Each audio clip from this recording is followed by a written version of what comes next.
বাগেরহাটের মোরেলগঞ্জ উপজেলা স্বাস্থ্য কমপ্লেক্সে আকস্মিক পরিদর্শন চালিয়েছেন স্বাস্থ্য ও পরিবার কল্যাণ মন্ত্রী সর্দার মোহাম্মদ সাখাওয়াত হোসেন। পরিদর্শনে গিয়ে মেয়াদ উত্তীর্ণ ওষুধ সহ নানা অনিয়ম ও অব্যবস্থাপনা দেখে তীব্র ক্ষোভ প্রকাশ করেন তিনি। বেলা 11টায় 50 শয্যার এ হাসপাতাল কমপ্লেক্সে হঠাৎ পরিদর্শনে যান মন্ত্রী।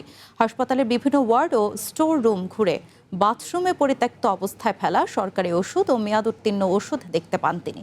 এমন চিত্র দেখে উপস্থিত সিভিল সার্জন ও ডেপুটি ডিরেক্টর সহ দায়িত্বরত কর্মকর্তাদের কঠোর হুঁশিয়ারি দিয়ে দ্রুত প্রয়োজনীয় ব্যবস্থা নেওয়ার নির্দেশ দেন স্বাস্থ্যমন্ত্রী। আমি কিছু রিপোর্ট পেয়েছি, যেখানে যেখানে রিপোর্ট পাই, ধরেন এত বড় বাংলাদেশে তো 4 মাসে ভিজিট করা সম্ভব না। যেখানে যেখানে রিপোর্ট পাই সেখানে দৌড়ে যাই। আমি সমস্ত কিছু নোট করে নিয়ে গেলাম। ডিরেক্টর সাহেবের সাথে আলাপ হয়েছে। সিভিল সার্জন সাহেব আমাকে বলেছেন উনি ছুটিতে, ডিরেক্টর সাহেব বলেন ওনার তো ছুটি নেয়। অনেকগুলি অ্যানামোলিস পেয়েছি। পাশের ক্লিনিকটাও আমি ভিজিট করলাম। আমি ঢাকায় যাই, আমারও তো ঊর্ধ্বতন কর্তৃপক্ষ আছে, আলাপ করে জনস্বার্থে যা করা দরকার তাই ইনশাল্লাহ আমরা করব।